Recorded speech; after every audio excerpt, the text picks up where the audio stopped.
Bueno, también tiene que ver con lo que charlamos previo a que yo asuma como legislador. Todo el mundo sabe que yo entre el 7 de mayo y el 4 de diciembre, 7 de mayo del 2010, 4 de diciembre del 2015 fui secretario de gobierno de la municipalidad, una función que, digo, me llenó de enormes satisfacciones. Hasta ahora fue el mejor trabajo que tuve en mi vida. También siempre digo que Pehuajó es mi lugar. Me tocó volver, cuando me fui a estudiar ya sabía que volvía, y me tocó volver cuando solo tenía 25 años y hacerme cargo de una, en ese momento, secretaría tan importante como era de gobierno, con 25 años de edad. Yo sé que inicialmente, se charló y se dijo mucho sobre el tema. Yo estaba seguro que con trabajo cualquier cuestión se redoblaba, y así... porque también Pablo me lo permitió en el esquema de trabajo, y porque entendí que el proceso que lideraba Pablo, no me canso de decirlo, era el mayor proceso de transformación en la historia de nuestra ciudad. Me sumé a una gestión que tenía muchísimas facetas, en lo que tenía que ver con las transformaciones en cada una de las áreas, en lo que tenía que ver en la relación con los vecinos. O sea, pasaron por mi oficina entre el 7 de mayo del 2010 y el 4 de diciembre del 2015 casi 2.500 familias. Entonces eso me permitió ir charlando con muchísimos vecinos de Pehuajó, ir conociendo muchísimas situaciones, ir conociendo mucha gente, porque digo, a la Secretaría de Gobierno caían todas las problemáticas, desde la luminaria de Alberti al 800 hasta la compra de un terreno por una empresa internacional en el Parque Industrial, todas las facetas, y yo a todas les di el mismo nivel de relevancia. Siempre fui absolutamente sincero respecto a las respuestas. Yo siempre daba respuesta aún cuando tuviera que decir que no, porque entendía que era la mejor manera de solucionarle un problema al vecino, porque muchas veces el vecino te cae con un problema que uno no le puede dar la respuesta inmediata o no le puede dar la solución inmediata, pero cuando uno está en la gestión pública tiene que tener la capacidad para pensar la respuesta general a ese requerimiento. Y siempre pongo el mismo ejemplo, que es el círculo cerrado. El círculo cerrado nació gracias a los vecinos, nació por la cantidad de vecinos que pedían audiencia y que nos planteaban la problemática. En ese momento recordemos que no existía el Procrear, y que nos planteaban la problemática de que no podían acceder al plan federal porque tenían un ingreso, porque los dos eran trabajadores y tenían un salario medio, pero que tampoco podían acceder a un crédito hipotecario de un banco porque el banco no le daba, o lo que le daba no le alcanzaba para comprar una vivienda. Entonces, a raíz de la primera familia, la segunda familia, la tercera familia, dijimos, bueno, tenemos que pensar un programa que abarque a este sector de la sociedad que no está pudiendo acceder a una vivienda. Y así lanzamos Círculo Cerrado, vendimos los campos fiscales, generamos un fondo para financiar vivienda y lanzamos un programa de Círculo Cerrado que para mí es absolutamente exitoso por lo que significa, porque digo, hay un triángulo de gestión en lo que tiene que ver la participación del Estado, la participación de las familias privadas y la participación de cada uno de los que se presentan y de los que van enriqueciendo el programa, digo, y eso permitió que primero 24, después 32, ahora 14, digo, que se vayan haciendo viviendas de gestión estatal y que pueda acceder un sector medio de la sociedad que en ese momento no podía acceder a las viviendas. Entonces digo, fuimos pensando a través de atender a la gente las políticas públicas que le podían llevar solución. Y así se generaron muchos programas. Se generaron el programa de becas, se generó un programa de permanente contacto con las instituciones a través de subsidios, programas de vivienda. Yo siempre pongo el mismo ejemplo, también respecto al sorteo de vivienda. Yo cuando le cuento al resto de los diputados, ya sean del bloque del Frente para la Victoria u oposición, cómo se entregan las viviendas de Pehuajó, yo te aseguro, Andrea, que por supuesto el sistema es mejorable, pero somos un ejemplo a seguir.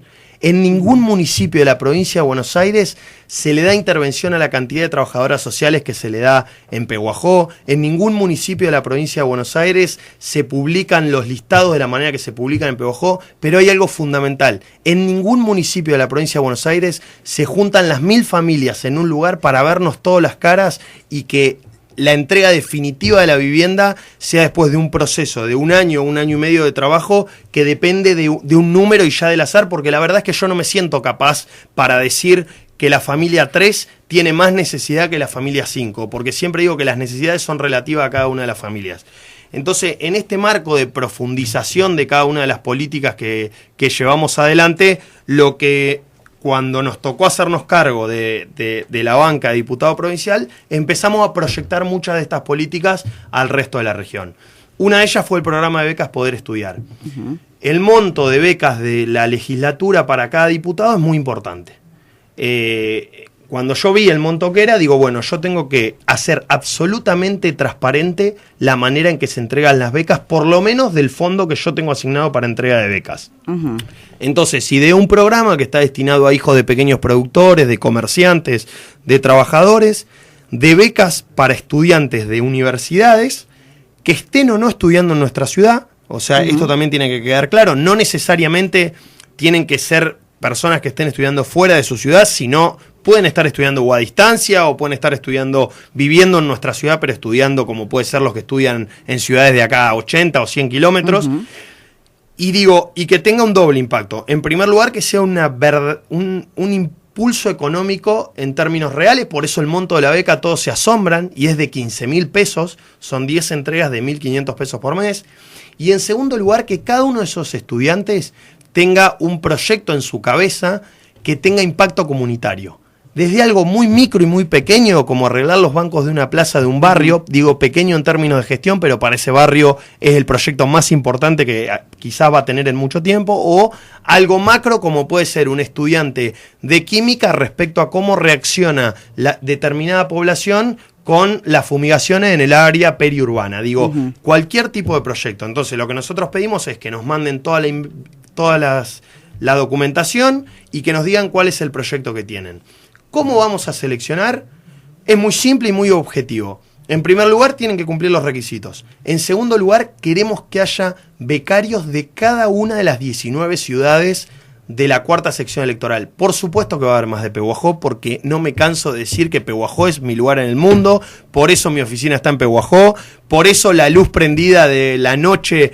Antes estaba en Alsina 555 y ahora está en Del Valle 520. Digo, mi manera de trabajar no cambió. Yo sigo yendo al mismo horario a mi oficina cuando estoy en Pehuajó. Sigo atendiendo a la misma gente. Lo único que cambié, que es una novedad porque ya la empezaron a tomar algunos intendentes de la zona, es que las audiencias, en vez de darlas tanto en mi oficina, las empecé a dar en la casa de la gente. Digo, esto lo hago público hoy, pero lleva 3 meses de trabajo. Empecé a dar audiencias a los vecinos en la casa de cada uno de los vecinos. Entonces, digo, más allá de toda esta cuestión, yo soy representante de todos los ciudadanos de la cuarta sección electoral. Entonces, lo primero que quiero es que haya becarios de las 19 ciudades. Quiero ayudar a jóvenes estudiantes que tengan proyectos para sus ciudades de los 19 distritos. Le vamos a dar la ayuda económica, va a haber un tutor que es parte de mi equipo de trabajo, que la verdad que es algo que tampoco, bueno, el día que se hizo la conferencia de prensa de las becas no tuvieron la oportunidad de estar, pero también lo hice público. Tengo un equipo de trabajo que va entre el más joven tiene 25 años y el más grande tiene 34 años, o sea, en 10 años estamos todos concentrados.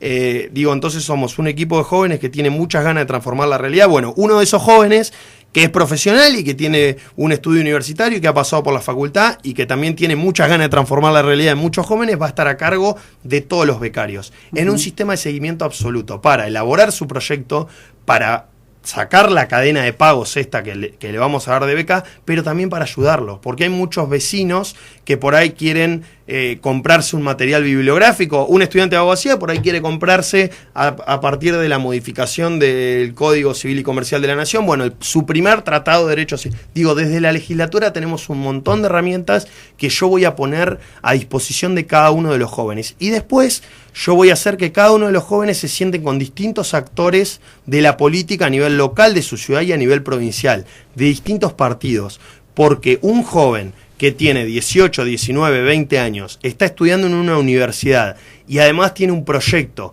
que quiere transformar, ya sea una pequeña o una gran cosa de su comunidad, entiende que la política es una herramienta de transformación. Lo ve desde ese lado. Entonces digo, a ese joven también hay que mostrarle que la política muchas veces no es todo lo que se dice y digo, yo estoy convencido de lo que hago, estoy orgulloso de lo que hago, creo que tengo el mejor trabajo del mundo, no lo cambio absolutamente por nada, venga el ofrecimiento laboral que venga, yo no cambio el trabajo que tengo. Entonces digo, hay muchos jóvenes que también creen esto y que por ahí hoy no están sumados a la política por distintas razones, por más que los últimos 12 años haya sido un canal de sumarse a la política de distintos partidos, porque hoy gracias a Dios vemos muchísimos jóvenes en distintos partidos. Entonces digo, vamos a generar también un canal de que ellos vean y se sienten con distintos actores de la política más allá de cuál sea el partido político. ¿Por qué? Porque son los dirigentes del futuro. Digo, cada uno de esos jóvenes en su ciudad, yo te aseguro, Andrea, que va a ser el dirigente de un club, el dirigente de una entidad intermedia, el presidente de una cooperadora, el presidente de un colegio profesional, un concejal o un intendente. Digo, todos esos actores. Para hacer política no hace falta ser intendente o diputado. Digo, uno hace política cuando es presidente de una institución, uno hace política cuando es presidente de una cooperadora. Digo, ¿por qué? Porque entiende la política como transformación de la realidad. Entonces, por eso pensamos este programa. Respecto a lo de las personerías jurídicas, también tiene que ver con lo que habíamos hecho en Pehuajó.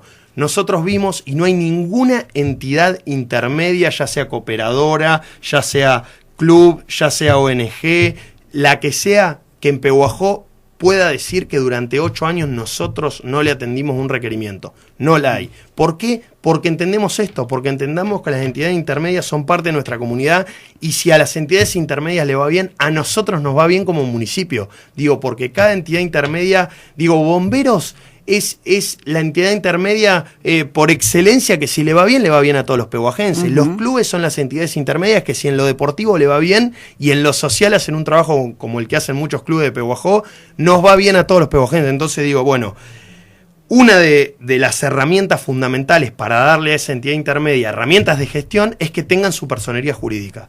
Yo me cansé de escuchar en Pehuajó a clubes o instituciones que se le trababan muchas cosas por no tener personería jurídica. Entonces, ¿qué hice cuando tuve la herramienta? El 4 de diciembre me puse a pensar en un programa que a cada uno de los clubes le dé su personería jurídica. Por eso ya nos hemos reunido con clubes, por eso ya nos hemos reunido con instituciones y le vamos a hacer de manera gratuita la personería jurídica de mi equipo legislativo. Porque entendemos que va más allá de entregarle la resolución, porque la entrega de la resolución que le otorga la personería jurídica a la CRAS, te pongo un ejemplo que fue público en los últimos días, le permite a la CRAS tener un marco de seguridad jurídica, hacer que sus dirigentes puedan comprometerse mucho más en el trabajo por una cuestión también de deslinde de responsabilidad de ellos, porque digo, hoy si la CRAS en la organización tiene algún inconveniente, la verdad es que terminan pagando cada uno de los dirigentes y no es justo que eso sea porque hay un sistema jurídico que prevé distintos sistemas de responsabilidad. Entonces digo, si le va bien al automovilismo en Pehuajó nos va bien a todos, entonces lo que voy a hacer, por ejemplo, es a este club, a esta institución, darle la personería jurídica. Lo mismo como estuvimos en Henderson y esa es otra faceta que le dimos a nuestra gestión. Nosotros dijimos que íbamos a estar en los 19 distritos. Bueno, hoy es tercera semana de marzo, ya estuvimos en Villegas, en América, en Rivadavia, en Henderson, en Pehuajó, lógicamente, y en Casares. Llevamos 5 de los 19 y todavía no se concluyeron 3 meses. Y vamos a estar en los 19 distritos, porque somos representantes de los 19 distritos. Y vamos a estar con el programa de becas, y vamos a estar con el programa de personerías jurídicas, pero también vamos a estar ante la necesidad de los intendentes, ante la necesidad de la comunidad, y sobre todo tratando de llevar problemas llevando soluciones para problemas concretos de esa comunidad. Por eso muchos pehuajenses van a ver también que nuestros proyectos no solo tienen impacto en Pehuajó, que por supuesto, y no me canso de decirlo, y lo digo también en la Cámara y lo digo en todos lados, nadie puede pretender que sea lo contrario cuando yo digo que Pehuajó es mi lugar en el mundo, pero que también van a tener repercusión en otros lugares, como puede ser cualquier distrito de la cuarta sección electoral. Abelino, yendo a la parte local, como te decía hoy, hay varios temas que son emblemáticos de Pehuajó y que siempre se dijo son de injerencia provincial, no corresponde al municipio resolverlos.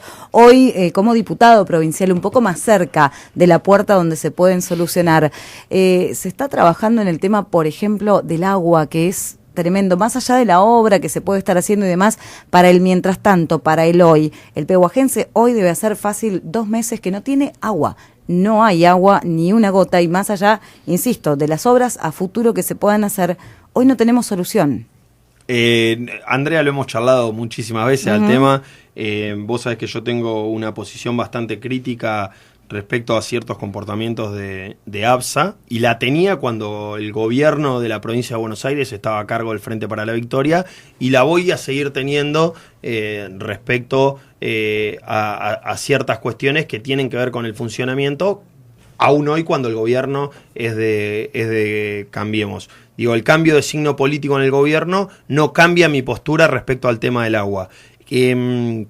La gente, la verdad es que le tiene que llegar la solución concreta, esto lo hemos charlado muchísimas veces. Bueno, por estos días vimos un comunicado del gobierno de la provincia de Buenos Aires anunciando una obra faraónica en 9 de julio, Pehuajó, que es la obra que ya está hecha.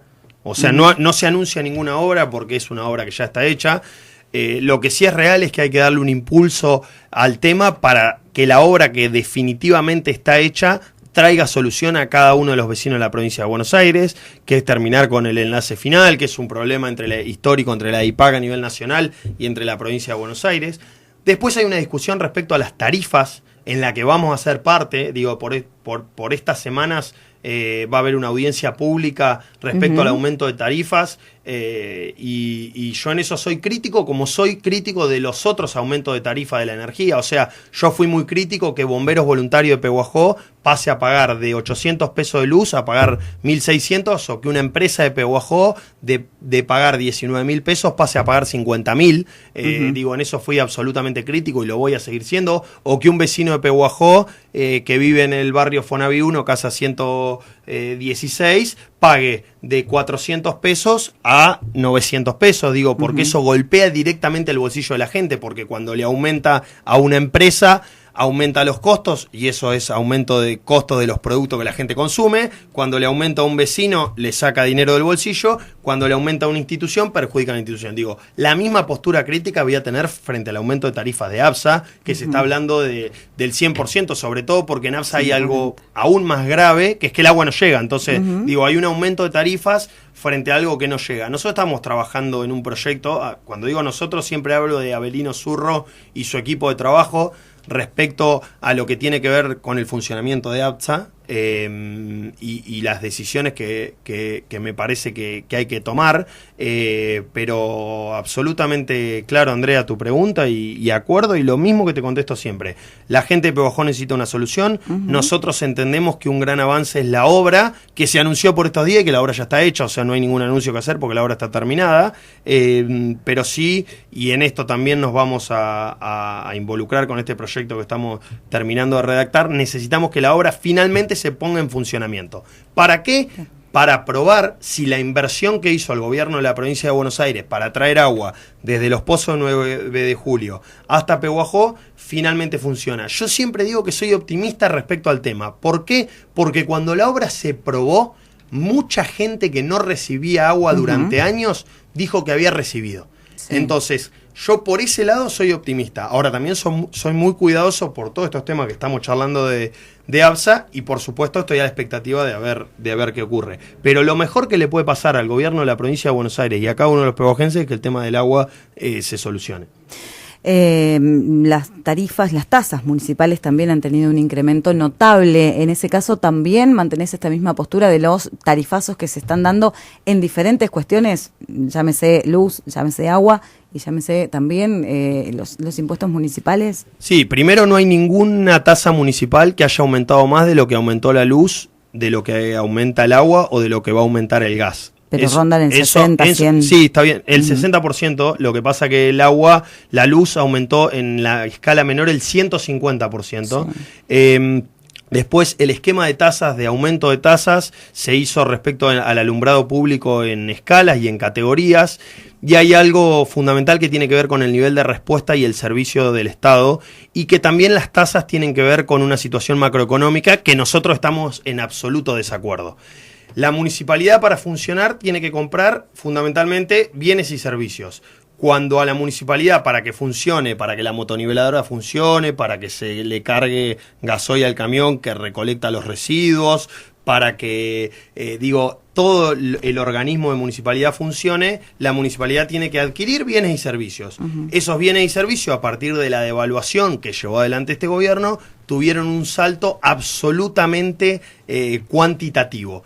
Entonces, para afrontar ese salto y para mantener el poder adquisitivo de los trabajadores de la municipalidad, que ese es otro tema, si querés, que ahora vamos a charlar, que tiene que ver con los aumentos de salarios municipales, la municipalidad tiene dos fuentes de financiamiento. En lo que tiene que ver con funcionamiento, aumentar las tasas. En lo que tiene que ver con pago de salarios, ver qué va a pasar con la coparticipación. En lo que tiene que ver con la ejecución de obras, ver qué dinero se va a recibir de Nación. Esta ecuación se armó en el análisis presupuestario y se determinó, por ejemplo, que haya tasa del municipio que aumente en el 60%. Repito lo que te decía, ninguna tasa municipal aumentó más que el resto de las tarifas, ninguna tasa municipal fue mayor al nivel de devaluación que se llevó adelante el gobierno nacional y que impacta directamente en la escala de precios de todos los bienes y servicios. Y después hay algo fundamental que tiene que ver con el nivel de respuesta. Pehuajó, que también somos ejemplo en esto, uno ahora empieza a charlar con distintos actores de la provincia de Buenos Aires, tiene un nivel de respuesta excelente y asombroso, y la verdad es que es para agradecer y es para ponerlo en palabras respecto al pago de las tasas de los vecinos. Nosotros tenemos tasa, Andrea, con el nivel de recaudación que ronda el 80%. O sea, el 80% de los vecinos hacen el esfuerzo de pagar sus tasas todos los meses o de pagar las tasas cada 2 meses. Más del 70% de los productores pagan la tasa de caminos rurales. Entonces, más del 74% de los comerciantes pagan la tasa de seguridad e higiene.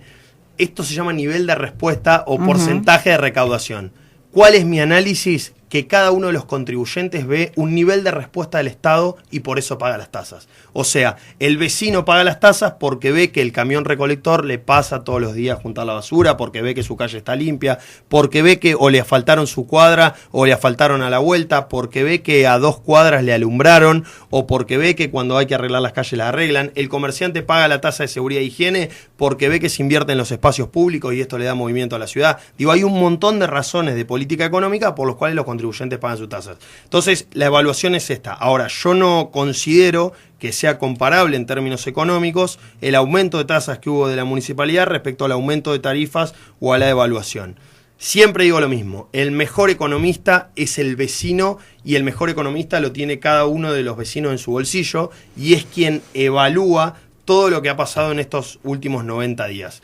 Entonces frente a esto, los vecinos analizarán cuánto aumentaron las tasas, cuánto aumentaron los precios cuando van al supermercado y cuál es el nivel de pérdida del poder adquisitivo, porque lo que digo es, acá hay algo muy simple que se está discutiendo, es cuánto ganan los trabajadores. Yo quiero que cada trabajador gane más.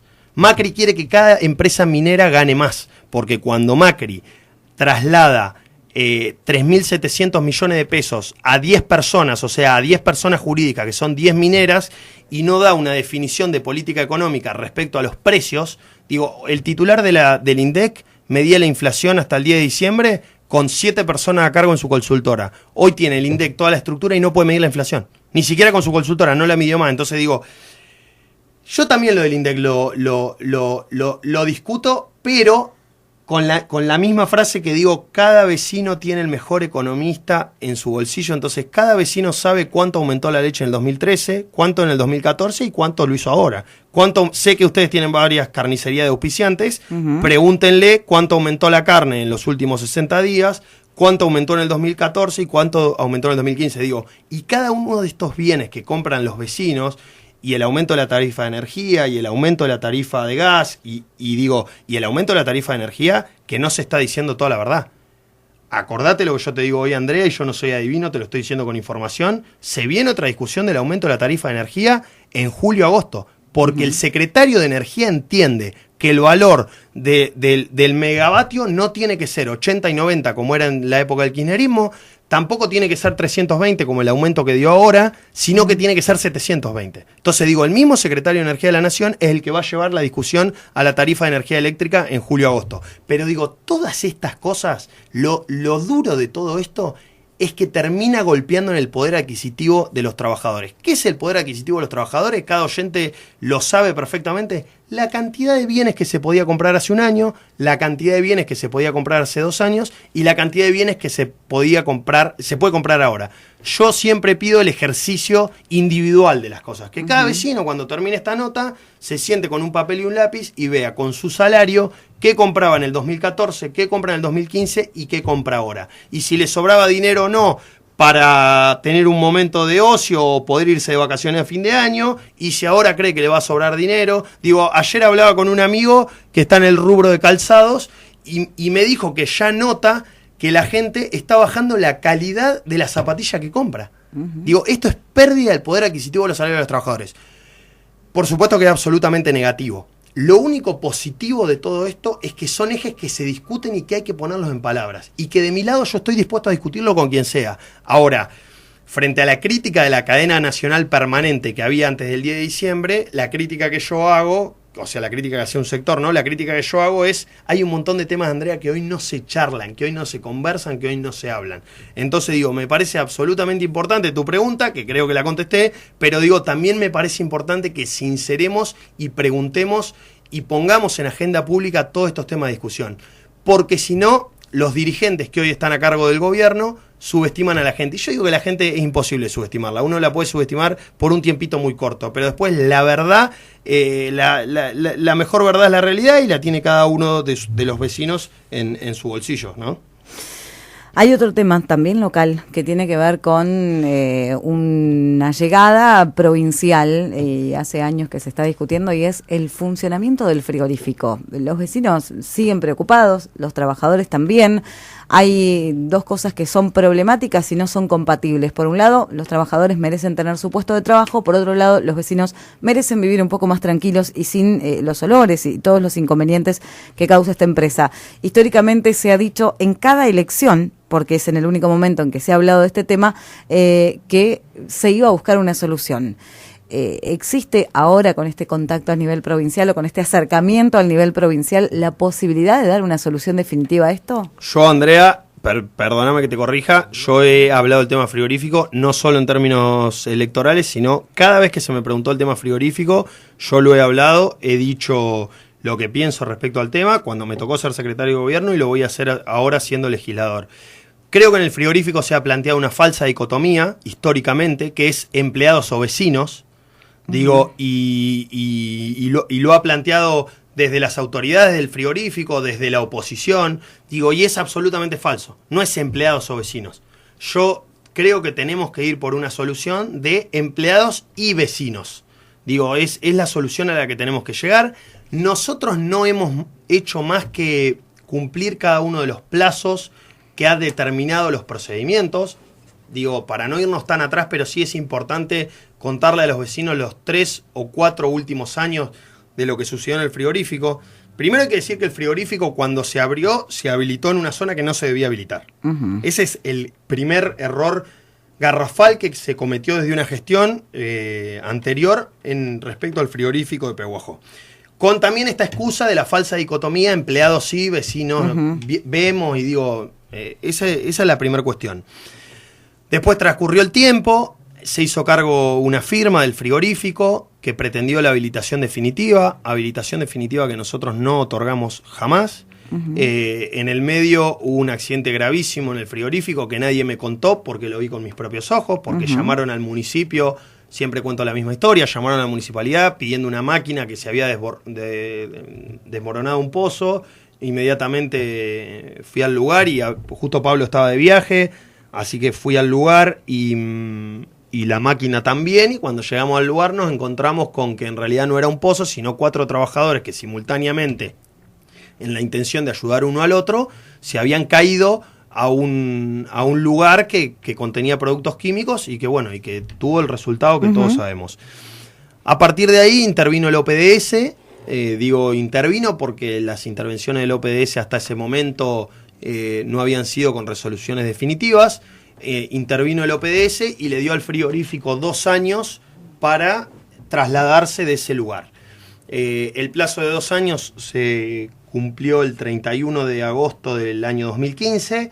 En el medio hubo 3 procesos de amparo, llevado adelante por un estudio jurídico de Pehuajó, que muchas veces tenemos que hablar los escuchamos hablar de defensa de los intereses de los pehuajenses. Hubo un recurso de amparo para que el frigorífico no se traslade. Nosotros no hicimos más que esperar los plazos, contestar lo que había que contestar, presentarnos en la justicia, acreditar todos los medios de prueba, y por supuesto las 3 sentencias fueron favorables al municipio. A partir del 31 de agosto, ¿por qué digo una falsa dicotomía? Se planteó desde algunos medios de comunicación y desde distintos actores de nuestra ciudad, incluso dirigentes de la oposición, la dicotomía de empleados o vecinos. Uh-huh. Yo voy por una mayor. No, la verdad, Andrea, que vos sabés que siempre que me has preguntado de un tema, yo lo contesto con información concreta y puntual. No puedo dar demasiada información porque estamos en un proceso muy importante en lo que tiene que ver en el desarrollo de la historia de nuestra ciudad, pero yo, por supuesto, como parte del equipo del intendente Pablo Zurro, digo que está absolutamente al tanto del tema, yo voy por una solución propositiva, vecinos y trabajadores. Voy por esa solución, te aseguro que estamos muy avanzados, que hace meses que venimos trabajando, muchas veces que las cosas no se comuniquen no quiere decir que no estemos trabajando en este tema, que estamos trabajando y que si logramos llevar adelante la solución que le conviene a todos, la verdad que va a ser una ganancia absoluta, ni para Zurro, ni para los dueños del frigorífico, sino para cada uno de los vecinos de Pehuajó, trabajen o no trabajen en el frigorífico. E insisto con la falsa dicotomía. No hay que hablar de trabajadores o vecinos, sino hay que hablar de vecinos y trabajadores. Y nosotros en ese marco, en eso de vecinos y trabajadores, estamos buscando una solución. ¿Esto lo facilita tu nueva función? Porque durante mucho tiempo se estuvo hablando de esta situación y por momentos se hablaba de los vecinos, por momentos se hablaba de los trabajadores, pero nunca se habló de los dos. ¿Es tu nueva función como diputado que te permite pensar en este proyecto luego de tantos años, decías, casi 8 años en la función aquí en Pehuajó? No, yo creo que no, porque en primer lugar por una cuestión de la historia de los hechos. En realidad, cuando vos decís 8 años, y la verdad que en 8 años no se pudo pensar en vecinos y trabajadores, porque primero la justicia, segundo el cambio de firma, los amparos judiciales, un montón de elementos que se sumaron a la discusión, el mal asesoramiento a los propietarios del frigorífico, los organismos provinciales, de la municipalidad, siempre estuvimos absolutamente dispuestos a buscar esta solución. Los hechos de la historia llevan a que justo la solución aparezca con mi nueva función, pero te aseguro que no tiene exactamente que ver con eso, por más que uno tenga otras herramientas, pero bueno, esperemos, ojalá sea el 2016, en el año que nosotros podamos decir vecinos y trabajadores finalmente, para darle una solución, que si llegamos, aseguro que cambia. Basta ir al lugar, o sea, estuve el sábado a la tarde, pasé por la puerta del frigorífico, basta ir al lugar para darse cuenta de lo que significa tener un frigorífico instalado a 25 cuadras de la plaza central, pero a 2 cuadras, porque se dice a 25 cuadras de la plaza central, pero en realidad también está a 2 cuadras de lo de cualquier vecino o enfrente, entonces basta ir al lugar para ver que si nosotros logramos armar la ecuación vecinos y trabajadores, la ganancia es para la historia de Pehuajó y no para una gestión ni de Pablo ni de Avelino Zurro. Creo que la última, hay un montón de mensajes que ingresaron y demás, pero bueno, hacía tiempo no hablábamos y creo que la última, teniendo en cuenta estos incrementos en la tarifa eléctrica y demás, esta semana surgió una duda que tiene que ver también con la cooperativa eléctrica y en el caso de Pehuajó. Y es que en aquel momento cuando se comenzó una gestión para intervenir la cooperativa y sacar la gestión de Jorge Martín, por todo lo que ya sabemos y es de público conocimiento, mucho se habló de la concesión del servicio. Una concesión que no se otorgaba justamente por las condiciones de administración de la era Jorge Martín, por llamarlo de alguna manera. Hoy, a varios años, ya 7, 8 años, no recuerdo cuántos, participé de la elección de las nuevas autoridades, la cooperativa tampoco tiene la concesión y depende del Ejecutivo y el Legislativo local. ¿Qué es lo que hace que hoy, con una cooperativa superavitaria, como se ha dicho en los últimos balances, y con una muy buena relación entre la cooperativa y el municipio, sigamos en la misma situación de que no haya concesión? El dato no es exacto, Andrea. La cooperativa tiene la concesión del servicio eléctrico. Digo, hoy es la cooperativa eléctrica quien le distribuye a cada uno de los vecinos la energía eléctrica, con lo cual es la entidad autorizada para distribuir la energía eléctrica. Lo que falta, y de lo que siempre se hablamos, y acá sí te doy la derecha, es de el acto administrativo que le otorga la concesión definitiva a la cooperativa eléctrica. Nosotros entendemos que la cooperativa eléctrica, y también yo lo he charlado muchas veces, tuvo distintas etapas en la historia de nuestra ciudad. Una etapa muy oscura para todos los pehuajenses, que fue la etapa que estuvo hasta que se sumaron las autoridades después de la elección. Oscura en el sentido de el destino de la cooperativa eléctrica como entidad intermedia en la historia de nuestra ciudad, ¿no? ¿Qué pasó? Y justo por un hecho que no importa la nota, lo charlábamos antes de entrar al aire, digo, hubo una persona que estuvo a cargo de la cooperativa que quiso ser intendente, no lo pudo, y generó una definición que para mí es brillante, el intendente Pablo Zurro, una municipalidad paralela. ¿Por qué una municipalidad paralela? Porque tuvo distintos organismos para asimilarse a un municipio que había querido alcanzar por medio del voto popular y no había podido, porque la gente en ese momento determinó que el intendente tenía que ser César Fernando Peña. Entonces, bueno, esa es la etapa, llamemos, anterior a nuestra gestión. Cuando Pablo asume como intendente, entiende que una de las entidades fundamentales para que la gestión que tiene adelante la municipalidad de Pehuajó, pero que considera que para el desarrollo de todos los pehuajenses tienen que funcionar todas las entidades intermedias, una de las entidades que sí o sí había que regularizar es la cooperativa eléctrica.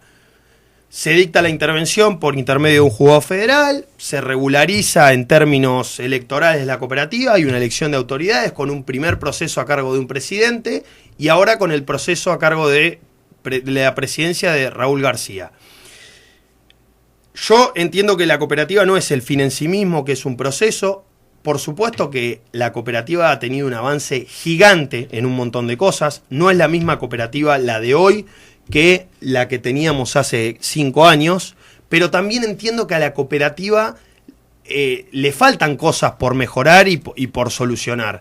Por más que el proceso de los últimos 3 años, la verdad que para mí ha sido de un salto cualitativo muy importante. El proceso que encaró todo el Consejo de Administración en cabeza de Raúl García. Digo, yo estoy seguro que hoy tenemos otra cooperativa. La cooperativa eléctrica ha permitido que millones de pesos queden en Pehuajó a través de la obra pública que se ha hecho y que la ley orgánica muy sabiamente autoriza que la ejecute la cooperativa por sus sistemas de auditoría y de control y de propiedad de la cooperativa. Digo, ahora en el avance falta, y la decisión del intendente es que hasta que el proceso de regularización de la cooperativa no esté terminado, la concesión definitiva para el servicio público de energía no se va a otorgar. Ahora, esto no significa que la cooperativa no tenga la concesión del servicio de energía. En realidad es un problema, entiendo que es un gesto, lo podría llamar como un gesto, no está dada la concesión, pero termina siendo un problema administrativo. La única dificultad que tiene la cooperativa hoy por no tener la concesión definitiva es con los bancos. Que cómo se soluciona cuando la municipalidad informa que la cooperativa en realidad tiene la concesión, una concesión de hecho que todavía no está otorgada definitivamente para que brinde el servicio público de distribución de energía. Después no hay otra dificultad que tenga la cooperativa eléctrica por no tener la concesión definitiva del servicio público. Que además concesión definitiva que si se daría, si bien entramos en el plano de los supuestos, es absolutamente revocable. Digo, si mañana se decide, porque se entiende que la cooperativa ya tiene su proceso de madurez institucional para otorgarle la concesión definitiva, digo, hay muchísimos casos en la provincia de Buenos Aires de concesiones que se han otorgado un año y que se han quitado al año siguiente. Entonces, termina siendo un problema administrativo. En lo político sí hay una fuerte decisión de que la cooperativa mejore. Creo que se han dado pasos importantísimos, repito, y no me canso de decirlo. Me parece que este Consejo de Administración le dio un salto de calidad a la cooperativa eléctrica. Me parece que también hay un esfuerzo de los empleados que entendieron que la cooperativa, si funcionaba, los primeros beneficiados eran los empleados, y que si la cooperativa no funcionaba, los primeros perjudicados eran los empleados. Esto del aumento de tarifas a la cooperativa la pone en una situación compleja también, por todo lo que se está llevando adelante, pero también hubo una fuerte inversión del gobierno nacional que estuvo a cargo del Estado Nacional hasta el 10 de diciembre a través del Más Cerca Eléctrico, que veremos si este gobierno continúa y lo vamos a poner en discusión de agenda pública y política. Digo, hubo un plan que es un Más Cerca Eléctrico que todos los pehuajenses vimos con nuestros ojos, que fundamentalmente tenía dos aristas: una arista de mejorar la distribución y el proceso de distribución de media tensión en todo el partido de Pehuajó, y estaba el dinero para financiar todo eso, y un proceso tendiente a mejorar la iluminación de todo Pehuajó. Por eso todos los vecinos transitan por, bueno, es el caso del barrio en el que estamos sentados, transitan por las calles y ven una ciudad mucho más iluminada que antes. Digo, esto fue una decisión política del gobierno que condujo Cristina Fernández de Kirchner. Yo creo que es una cuestión de Estado, no una cuestión de gobierno. Entonces tiene que haber una continuidad. Veremos, y si no lo denunciaremos en su momento públicamente, si el gobierno de Mauricio Macri decide que este proceso en Pehuajó continúe y que el Más Cerca Eléctrico se continúe financiando. ¿Para qué? Porque tener una línea de media tensión como la que se había diseñado en su momento, en realidad no es beneficioso ni para la municipalidad, lo es para la cooperativa eléctrica, pero en términos indirectos, porque en términos directos le termina mejorando la calidad del servicio a la gente. Decías que el dinero para hacerlo de la media tensión estaba, en algún momento se hizo un anuncio muy importante. Si la obra arrancó, Andrea, el dinero estaba, el dinero era parte de una partida presupuestaria del gobierno nacional. Se financiaron 25 millones de pesos de los 140 millones de pesos. Veremos qué hace el gobierno nacional con lo que falta. Digo, nosotros, y esto en toda la obra pública, y el intendente en la reunión que estuvo y el secretario de Obras Públicas lo mismo, nosotros creemos que cada obra pública que hay en Pehuajó es una cuestión de Estado y no de gobierno. Fuimos absolutamente responsables en la ejecución de obra pública y fuimos los primeros que le dijimos al gobierno nacional que queremos que venga el ingeniero que ustedes quieran, elíjanlo ustedes, nosotros lo vamos a buscar si no puede venir, y que nos audite cada una de las obras, porque nosotros entendemos que contrato firmado, obra ejecutada, el gobierno de la municipalidad de Pehuajó, o sea, todos los pehuajenses tienen que cobrar por esa obra que se ejecutó, para que continúe, para que se finalice o para que comience, depende del estado de cada una de las obras. Entendemos que es una cuestión de Estado, lo que hay que ver si el gobierno nacional, que hoy está a cargo, entiende lo mismo.